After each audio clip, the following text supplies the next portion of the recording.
Bungie is smoking crack cocaine. They have decided to buff the Still Hunt paired with Celestial Nighthawk by 40%. This is on the list of wild changes that's happening in Renegades. We're going to go through everything, the entire tuning preview. Hello, everyone. Today we're going to kick things off with the first of 3 articles detailing changes coming to the game Sandbox in Renegades. Wow, they are definitely changing the whole entire game with the launch of Renegades. Today we've got some general global updates to discuss, and then we'll dive into everything we're doing for weapons in terms of the ammo system, archetypes balance, exotic weapons, and perks. The next 2 Dev Insight articles on Renegades will cover armor changes and then ability changes. Here we go. So armor and ability is up next. Here we go. Today is going to be weapons. Global updates. HUD buff priority update. Most of the character HUD buffs, the buffs that appear against the left side of the screen, have received a priority iteration. It is now much less likely that a player with lots of buffs will have an important buff hidden by a less important one. Get to the back of the line, Void Breach cooldown. So there you go. They're going to have, instead of adding more, because obviously if you added all of them, there would be like 12 different buffs at any given moment. So I guess they're just prioritizing the more important ones. Artifacts, new gear bonus. The new gear bonus no longer scales with gear tier.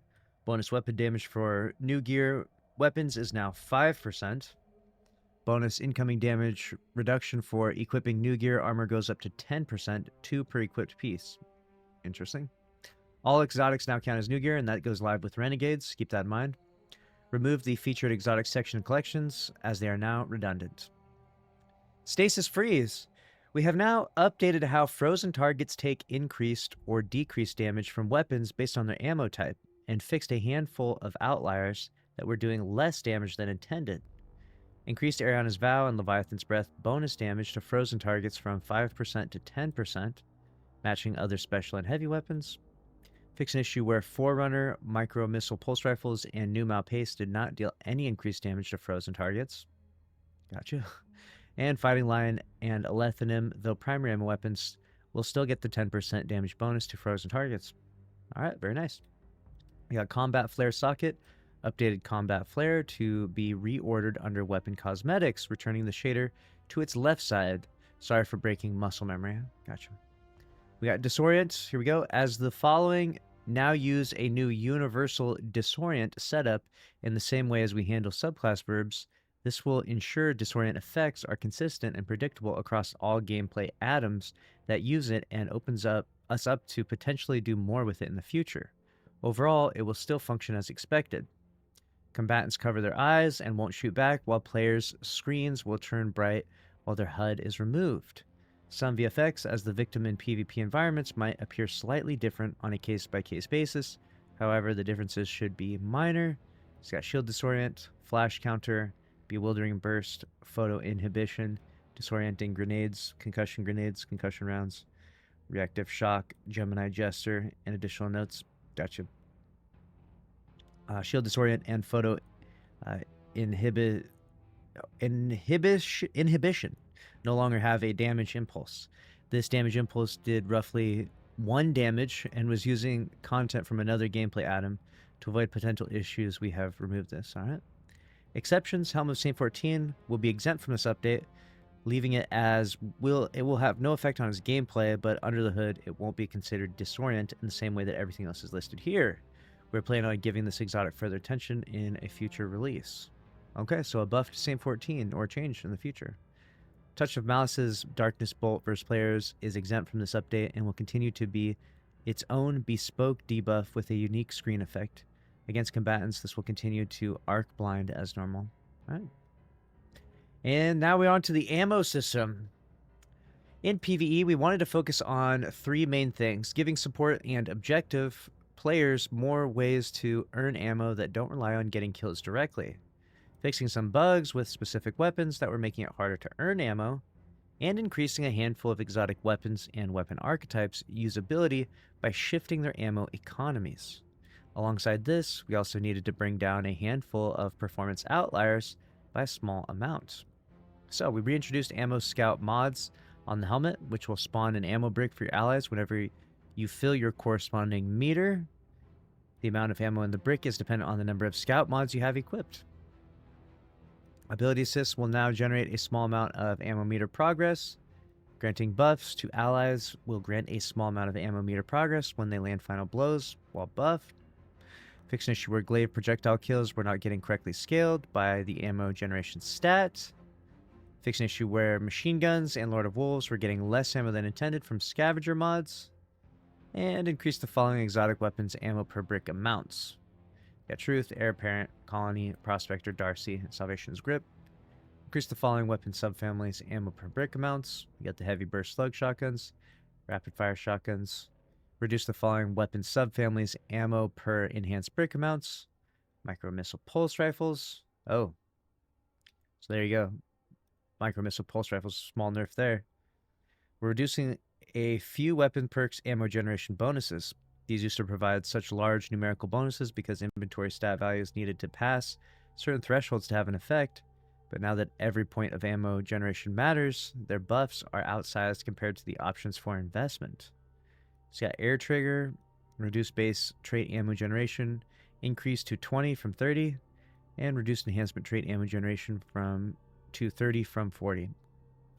Field Prep, reduced base trait ammo generation to 20 from 30, and reduced enhanced trait ammo generation from 30 to 40, and Envious Arsenal, same thing, from 10 to 20, or to 10 from 20. In the Crucible, after the most recent changes to special ammo generation, we've seen special weapon usage rise back up a fair amount, while remaining more constrained than it has been in most other ammo systems. The bulk of our work moving forward will now be to tune the special weapons themselves, allowing the limited uptime weapons to better function as a limited power spike. We'll be buffing several special weapons to be discussed below, and shifting a few outliers down a bit. But we also wanted to make a quality of life change to the special ammo bricks themselves to make it a little easier to collect a brick that you created. Increase the lifetime of dropped ammo bricks in Crucible from 30 to 60 seconds. Interesting. So it'll last a little bit longer out there on the battlefield. We got weapon archetypes, sidearms. While semi-automatic sidearms are very strong in the hands of controller players, on mouse and keyboard they can struggle due to the barrel moving upwards and covering the target for an extended duration. We've done some custom tuning to a handful of sidearms to experiment with a less obtrusive recoil animation, and we'll be rolling it out gradually to help provide more options for sidearm gameplay on mouse and keyboard outside of just the heavy bursts. Nice. General altered the firing animation for some long-barreled sidearms to hide the reticle for reduction duration. Got Heliocentric, Vostos Decline, Compact Defender, and a handful of older sidearms with silencers/extended barrels as part of their physical model. So there it is, sidearms getting buffed a little bit for mouse and keyboard players. Very nice. Some machine guns, okay.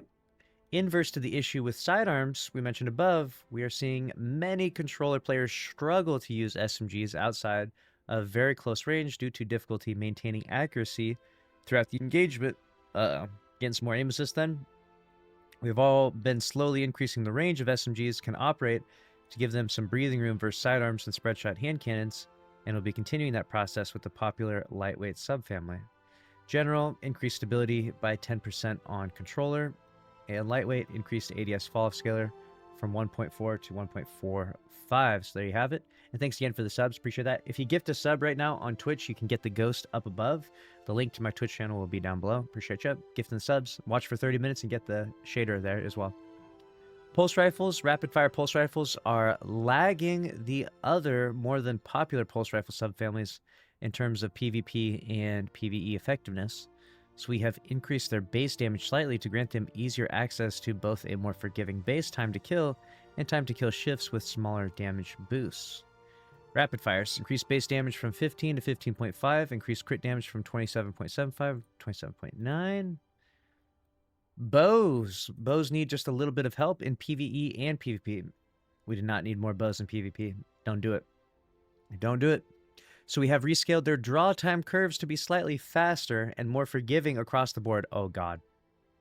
Lightweight bows will retain their same minimum draw time, but their base value and the value when increased by a perk have been reduced. Combat bows have had their draw times dropped slightly across the entire curve. Recurve bows rescaled draw time to be slightly faster at base and less punishing if increased. It's got base draw time 587 to 560, or 580 to 567, so just a small adjustment. And high tension goes from 620 to 600. Compound bows, okay. We got 684 to 667, high tension 720 to 700, elastic string 612 to 600. So there you go. Fusion rifles, oh no. With the increased special ammo gains in Crucible, fusion rifles have been signaled out by the community as being problematic with higher uptime. Rescaling the charge times will provide a better balance between the subfamilies, and the reduction to DPS from the slightly lower charge times is more than offset by the increase in PV to PvE damage for adaptive precision and high impact frames.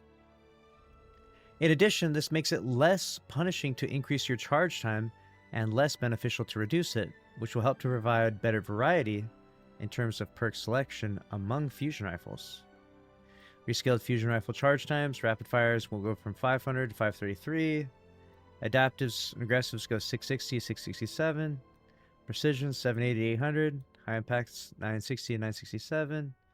Precisions, adaptives, aggressives increase PvE damage bonus scalar from 2.5% to 6.7%. And high impacts, same thing, 6.7 to 15. All right, shotguns, here we go. While prevalent in Crucible, have almost all their usage focused on the precision pellet frame and have fallen behind the other options in PvE. We have buffed all pellet shotgun frames damage in PvE by varying degrees, and we've also buffed the damage against players for the aggressive and lightweight frame shotguns. So here we go. Shotguns getting buffed to PvE. Rapid Fire's added 2.5% PvE bonus damage scalar, increased ammo brick in PvE from 3 to 4 and 6 to 8 enhanced.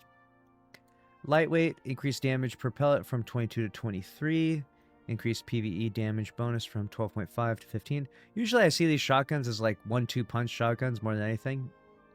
Precision pellets, increased PvE damage from 12.5 to 15%. So I wonder if it'll go back to, I wonder if this will make a meaningful enough difference. Aggressives, increased damage per pellet, 26 to 28, and same thing. So a buff across the board. Slug shotguns, though, like rapid fire fusion rifles, have become a bit too effective in higher skill Crucible lobbies, in part due to their forgiving damage profile and substantial aim assist cones. As such, we have reduced their aim assist cones slightly and dropped their base damage versus players. To make sure they retain the same lethal kill ranges they currently have with critical hits, we have increased their ADS damage fall-off range by a small amount. We also took this opportunity to correct a bug where Assault Mag increased the RPM of rapid-fire slugs by an enormous amount. That bug is gone. That was crazy. But we kept it a little spicier than normal at plus 20 RPM and buffed their PvE damage bonus a little bit too. Wow. We've also further buffed Heavy Burst slug range to better differentiate them from the other slug subfamilies. So definitely will still be important to have the rapid fire slugs with Assault Mag. That'll be crazy. They're keeping it. Plus 20 RPM if you get Assault Mag on it. Definitely worth it. General, reduced aim assist cone size by 1% at the low end of the stat and 3% at the high end of the stat. Corrected the RPM displays in the game to be more accurate. Rapid fire slugs increased PvE bonus damage from 8 to 11. Fixed an issue where Assault Mag would increase the RPM by 50, so now it just does 20. So if you've seen the recent clips of these just absolutely firing at an insane RPM, it'll be to a less degree. Pinpoint slugs decreased damage against players by 6%. Increased ADS damage fall-off scalar from 1.2 to 1.25. Heavy burst slugs, 1.2 to 1.3, and increased ammo brick as well. Okay. Snipers. Oh, some big changes to snipers here. Snipers have seen their effectiveness increase since we started granting them 2 shots from dropped bricks in PvP. But the amount of flinch they take from other players still feels too jarring. We have further reduced the flinch they take from players. And while this is still more flinch than they took before we made the original change, we believe that this will strike more of a balance between allowing players to counter a hard scope sniper and not making your weapon feel like it's being kicked when you take damage. So reduce flinch received from players by 40%.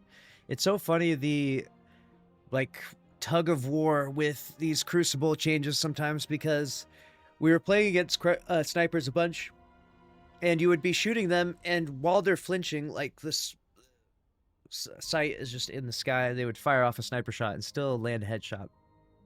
So what Bungie did was they increased the flinch by a massive amount, but now they're saying that was too much, so now they're reducing it down. We'll see if it strikes a fair balance here. I definitely am not a big fan of getting sniped a whole ton inside Crucible. Not my favorite way of playing, but hey, you know, some people really like sniping, so you know, it should be significantly more viable now. Oh, here we go. This is a big one. Rocket pulse rifles. Debuting with Edge of Fate, this new weapon type has become near ubiquitous with the kinetic slot. Yep, that's true. In reviewing our data, players feel almost pressured to run this weapon to fit the meta due to its ammo uptime. This is a fact. Strong damage profile and ease of use, with Mint Retrograde being in the kinetic slot around 45% of the time. You meta bastards. Always using this weapon. Me too. I'm guilty of this. Literally, the weapon doesn't leave the kinetic slot currently. We feel this is a bit unhealthy and too dominant. You don't say. Therefore, we're going to let it keep its power on the battlefield, but rein in the ammo economy by reducing reserves and the amount of ammo acquired per enhanced brick slightly, with buffs to other weapons like shotguns. Changes to a suite of exotics and new weapons to chase with novel gameplay and renegades. We feel this makes for a more diverse selection of loadouts in power fantasies. I don't know, maybe. I feel like people are still just going to stick to these. It depends on how much they nerf the ammo. For players who really favor Mint Retrograde or want to try their hands with a new Rocket Pulse and Renegades, there's a new energy one coming out, that's what you're saying? Buildcraft options are expanded slightly for ammo generation, with scouts returning and more assist play contributing, meaning ammo uptime can be solved for. We don't make this change lightly and will be keeping a close eye on reception as folks analyze the overall meta shakeup and theory craft that builds they want to construct. So we're reducing the base reserve ammo from 18 to 14. That's decent change for sure. But yeah, I think people will still be using this. It sounds like there's a new one they're cooking up for Renegades, so they don't want to nerf the Archetype too much. And then the new Renegades weapon is just not interesting. So I imagine later on in Renegades, they'll do a second pass of this, where they actually nerf the damage output. But until then, it is a Rocket Pulse meta, and it stays a Rocket Pulse meta, it would appear. Alright, reduced enhanced ammo brick in PvE from 6 to 5 enhanced. Swords with the slashing behind us. If you don't know, that was a bug where you could run around with a lightweight sword with no ammo, and if you jumped in the air, it did like 20,000% more damage than it should have. We took a look at some underlying weirdness that has persisted in swords since their inception way back in the Taken King. Now, swords when empty should perform more like a swing with an empty hilt than swinging your fist. Got you. Reduced empty sword swing damage. Empty sword swings are no longer scaled by melee buffs. Fixed an issue where Ascension was activating sword perks. Alright, it's gone. Oh, here we go. We're entering into the exotics now. God, here, let's see what exotics get buffed and changed here. We got Ace of Spades. Ace has long been potent in Crucible, but has been overshadowed by many things in PvE in today's Destiny. We've made some buffs to Memento Mori and Ace's own version of Firefly to help it compete against the likes of Sunshot and its kin. It's what Cade would have wanted. That's what I like to hear. In Cade's memory, buff this exotic. Increased extra PvE damage bonus of Memento Mori by 18 to 30%. Nice. Ace of Spades Firefly damage goes from 65 to 100. Minimum damage goes from 0 to 20. Increased area of effect 6 meters to 7. Increased damage fall off start from 30% of its area effect to 50%. Nice. Ace of Spades inside PvE. Let's go. Hawk Moon promises big rewards for perfect accuracy, but this has not felt worthwhile in PvE specifically. We've added a damage bonus gained per stack of paracausal charge to further reward pacing your shots and remaining accurate even in PvE. This allows you to go for final blows instead of precision hits if you already have high stacks later in the mag. Now it gets a PvE damage bonus per stack of paracausal charge. Nice. Maxes out at 70% at times 8 paracausal charge. Does not include the final paracausal shot. Alright. Osteostriga, man, this thing hasn't been good since like the Witch Queen, right? God, this thing was so good for a while though. We're having the Osteostriga Poison Burst cooldown and seeing where this lands. This is a weapon that can dominate the PvE meta, especially in conjunction with Necrotic Grips. Yes. So we're being a bit cautious here, but we don't want to leave longtime fans of this weapon feeling like it's been gutted. It's been that way for a few years now, Bungie. You stole it from us. It was so good. Reduce the cooldown of the Poison Burst on Osteo. Final blows from 4 to 2 seconds. Alright. The Suros Regime is a solid, versatile workhorse weapon with a storied history. This is my first exotic I ever unlocked in D1. In today's sandbox, however, it struggles to compete outside its niche PvP following. We've updated to fit a role within weapon-centric builds and give it a bit of quality of life on its mode swap. Dude, there's no way that Suros becomes a meta weapon in PvE. That would be insane. I don't know if there's ever been a moment where Suros was good in PvE. Can now be special reloaded at will to swap between spinning up and dual speed receiver behaviors. Added new hipfire reticle elements that correspond with each firing mode. Grants bonus special ammo progress with spun up kills while using spinning up. Grants bonus heavy ammo progress on dual speed receiver while ADS. Okay. There's hope. There's hope for the Suros to be good. I don't know if that's it, but we'll see. We'll have to test it out. Just how much progress, right? Revision 0. We thought Revision 0 could use a little more spice, and adding some of the newer canonic aligned weapons or effects seemed like the perfect tie-in. Hunter's trace rounds now create a small damaging shockwave and exhausts targets on impact. And we got the Touch of Malice. Okay. So we got the King's Fall exotic. Touch of Malice can be a strong weapon, but the healing part of the intrinsic perk, which is supposed to help offset the self-damage, was too niche and hard to activate. We've made the healing more effective and easier to trigger in PvE, and you will also heal every time you special reload to activate the Charge with Blight perk. Increase the amount of healing provided by the intrinsic perk, reduce the number of kills needed to trigger the healing in PvE, and activating Charge with Blight will now fire the healing impulse. Okay, it's a good change to touch. Collective Obligation. Man, that's one that I have not heard in a long time. In the right build, Collective Obligation is potent, but asks quite a lot of the player. The current version requires you or your fire team to provide a source of volatile, weaken, and suppression. Yeah, that's why you haven't heard for a while, because you do way too much. I think back when like Void 3.0 had just come out, this thing was a little bit more interesting, but then we eventually got Arc 3.0, Solar 3.0, and Stasis, Strand, and all of that stuff, right? So it got outweighed by that, because not everyone has all this. For the weapon to leech from it and get most out of it, which isn't always practical or feasible with currently viable builds or available artifact perks. We've relaxed that requirement somewhat by adding a very slow rate of leeching debuffs on any damage dealt with the weapon. Oh god! This can now open this up to more prismatic or non-void builds and relaxes some of the need to deploy every debuff yourself on void-centric builds. Wow. Added a very slow rate of leeching effects off unaffected targets. Okay, it is a very slow. Gives each effect in order of effectiveness with around a full mag of hits per debuff. So it goes volatile, weaken, suppression. Also charges the leech mode at the same rate. Interesting. There's some potential there. We'll have to test it out. Symmetry. Oh, is it time for Symmetry to get buffed? Is it your time to be in the spotlight now, Symmetry? Symmetry is an interesting weapon, but still feels like it's not quite worth the effort of its loop. With the introduction and popularization of Bolt Charge, alright, so this seemed like a solid addition to the weapon, especially adding a new way to spend Bolt Charge via the weapon itself. Symmetry now builds Bolt Charge with 1 stack of Dynamic Charge in its alt firing mode. Grants more stacks at 10x damage Dynamic Charge. Now can spend Bolt Charge with 1 stack of Dynamic Charge in alt fire mode. Increase base reload. This is good. This is good.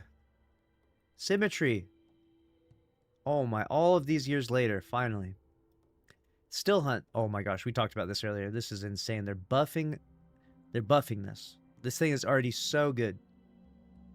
This thing is so good. Allow Sniper's Meditation to buff Still Hunt's Golden Gun's shots. Wow. The Witness is absolutely cooked, okay? The Witness is about to get destroyed. Golden Guns with this build, they'd be farming the Witness. Witherhoard. Witherhoard has been feeling a bit lackluster since the nerf to autoloading holster. But prior to the nerfs, it was not problematic. Plus, Area of Denial grenade launchers can cover more of a battlefield a bit more easily. Rather than simply reverting that nerf, we thought we'd break the bank and let it shine as an iconic SWAT-focused weapon. Reduced silent alarm auto load time from 3.5 seconds to 2. Okay, Witherhoard buff. That's good. They'll be able to swap through that pretty fast and have more damage output with that. Duality is a best of both worlds style exotic, but we still think it could be a little bit better in terms of its hipfire effectiveness. Reduce hipfire spread by 6%. Okay. The Chaperone.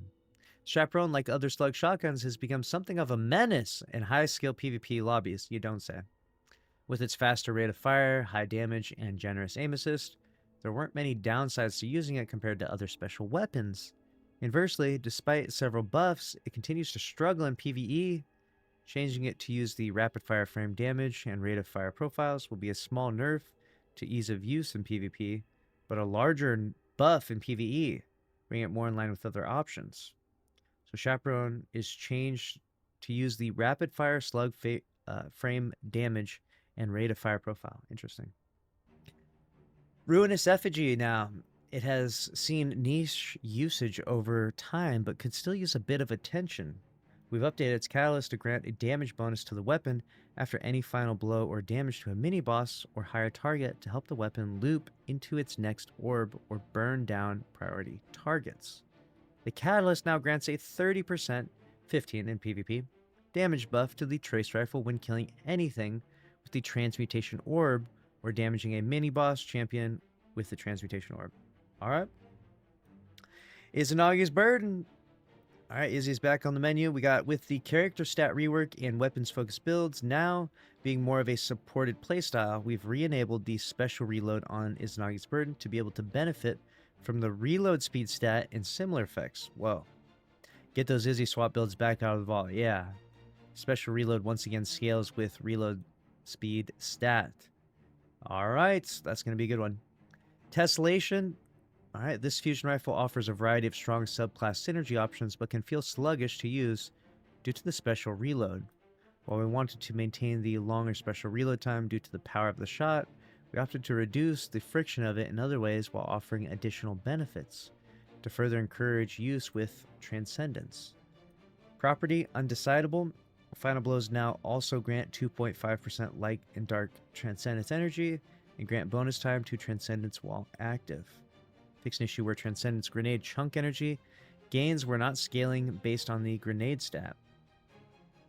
Property Irreducible. While Transcendence is active, special reload shots now deal 25% more damage when combined with the Transcendent damage buff. Special reloading now reloads the mag from reserves, and you can now special reload while you have 0 ammo in the mag. Catalyst, increase applied scorch stacks from 15 to 70. Whoa. And slow stacks from 30 to 80. Alright. Subclass keyword application is now near immediate, though it still does not apply before the primary explosion. And miscellaneous, updated the timing of the reload for Tessellation and Jotun so that ammo is added to the mag slightly sooner, properly lining up with the animation. So there you go. We got a few more exotics left. We got Deathbringer is potent and chaotic to wield. Deathbringer, oh my gosh, this thing has been the meta for so long, but the problem is that its own explosive rocket balls interact with each other, negating its own damage. It's the stupidest shit ever. Sometimes a bit more than is worth the effort. We've narrowed the spread of the secondary projectiles to make it a bit more predictable to hit targets directly under where you choose to deploy the clusters. Reduce the spread of the secondary cluster munitions after they are created. Alright, that might help. Black Talon is strong in its own way, but struggles to keep up in today's build crafting world. We've made a few changes in the past, allowing it to fit better into void-oriented builds, while also carving away some of its extreme hunger, like we did with the World Line 0 and Heart Shadow in 900. Heavy attack now suppresses on hit, If target is already suppressed, it spreads to nearby targets. Nice. Catalyst on hits of 10% damage boost per void debuff of the target for 2 seconds, and reduced heavy attack cost to 3 from 4. Added duelist trance trait, increased max ammo reserve, right? So Black Talon's going to be suppressed and stuff now, the heavy attack. Deterministic Chaos has a good ammo economy and decent total damage, but it needs to be reloaded frequently and lacks a distinct gameplay fantasy next to Thunderlord. Its new effect, releasing the trigger after a vexadecimal projectile, pulls 12 rounds in the magazine from reserves. Nice. World Line 0 faced a frustrating bug causing the Tesseract attack to deal much less damage than intended. We've remedied that with the following, as well as giving it a little extra love to make up for the missed damage during Season of Reclamation. Fix an issue where Tesseract was only hitting 1 instance of damage instead of the usual 5. Increase the damage instances via Tesseract from 5 to 7, 40% increase. Reduce time between these instances from 0.6 to 0.4. Fix an issue where chaining Tesseract was inconsistent if the player had the World Line 0 Catalyst equipped. And reduce the cost of chain Tesseract blinks from 20% sword energy to 10%. Honestly, I haven't used the World Line in forever. I didn't really realize it was bugged. Wolf's Bane pulled through time and into our hands. We are largely happy with how people have reacted to it, but it shipped a little under where we wanted. While it should have felt like a weapon that encourages you to reap from your foes, the juice at current doesn't feel worth the squeeze. Increased damage of light attack by 8.5%. Oof. Increased nano assault duration from 10 to 12 seconds, which makes the tornadoes feel a little more forgiving. Increased swarm NATO damage by 20%. Oh, retuned axe handles. Increased damage resistance on each handle by 5%. Increased damage resistance linger from 3 to 5 seconds. Reduced internal cooldown on subroutine recursions extra nanites from 5 seconds to 2 seconds. Wolfsbane is going to be definitely solid after this. Adjusted damage increase when used on afflicted targets to ramp slightly quicker. Okay. All right, now we got some perks that are getting changed here. Just a few here. We got Rangefinder. Ever since Zoom was decoupled from damage falloff, I remember that. That was crazy. Rangefinder has no longer lived up to its name. Yeah. We wanted to give it some help to hone in on the range increasing perk. It now provides plus 10 range while aiming down sights. Alright, that makes sense. Rangefinder actually helps increase range of the weapon. Rampage is the original damage perk, but has fallen out of favor as more desirable perk options have been added. We want Rampage to remain a solid damage perk option that any player can pick up and find success with. And to achieve this, we've added some flexibility to the timer. Now loses only 1 stack of the damage buff when the timer expires. Yes, this includes Huckleberry. Alright. Box Breathing has fallen behind in PvE and mostly only sees use in PvP with scout rifles. Because it would buff the precision scaler of the weapon, different weapon types would see different damage increase values. We decided to retune how Box Breathing's damage buff is applied to simplify the setup, which in turn increases the value on most weapon types. Alright. Box Breathing now provides a 40% buff to your next shot's precision damage for all existing weapon types and 30% for the new heavy ammo sniper. Got you. The new heavy sniper coming in Renegades. This works out to be a buff around 10% for existing snipers and linear fusion rifles and a small nerf for scout rifles. Alright, Shot Swap fails to provide enough of a benefit to feel worth choosing over the swap focus perks. These swap charges could also feel clunky to read and manage. We wanted to address these concerns to help it compete with perks that have similar focus while also maintaining a distinct use case for it. The swap benefits are now more potent. New values are 0.7 ready speed multiplier, 0.6 enhanced. Okay. 0.7 stow speed multiplier, 0.65 enhanced. Got you. You now only lose 1 charge on stow. Previously would use 1 on stow and 1 on ready. As a result, the maximum number of charges that can be held has been reduced from 8 to 6. This is an effective increase, buffing 6 swaps at 6 charges instead of previous 4 swaps at 8 charges. The HUD buff no longer appears while stowed. To maintain parity between each other, the Sturm Catalyst has received some minor tweaks. It now loses a charge on stow. This should have no negative impact on the number of swaps this will benefit. The HUD buff now only appears while Sturm or Together Forever weapon is in hand. All right. Sleight of Hand also struggles to hold its own against other swap-focused perks. We decided to give it some flexibility and allow the user to choose when they want to swap to the weapon. We also discovered an issue where the buff could potentially not activate despite getting a kill, so we fixed this. Wow. All right, increase the duration from 7 to 8.5. You no longer need to swap the weapon within 5 seconds of getting a kill. Instead, the buff timer will activate upon your next swap and the weapon regardless of how long your last kill was. Nice. Added a timer to the HUD buff. And fixed an issue where you could potentially lose newly gained stacks if you swapped off the weapon while the buff is still active. Alright, we got Bray Legacy. Was made for Vesper's Host. It was tuned particularly for the weapons it was on. At the time, these weapons all had dependable amounts of damage instances they might be able to cause on each trigger pull. With this expansion out to other weapons now, we've seen it dramatically overperform when paired with perks that break this expectation, so we're tuning it accordingly just for the outliers. Increased gains for rocket launchers from 10% per rocket to 17%, and no longer activates from explosions caused by perks from Galhorn micro missiles. Alright. Vice Stinger was newly added to shotguns and fusions in the Edge of Fate, but didn't work properly with them. We fixed this. Fix an issue with Vice Stinger. Okay. So Vice is now working properly. Bewildering Burst. With the changes to Disoriented above, we wanted to bring this perk in line with disorienting options. Disorient duration increased from 0.5 to 1 per second against players. And shield disorient, photo inhibition, disorienting grenades, and concussion grenades. Since Disorient is now a verb, we can apply it more broadly than we could before with the various bespoke effects. Fix an issue where these perks would not apply Disorient to bosses. Oh. Really? Applying this to bosses now. Nice.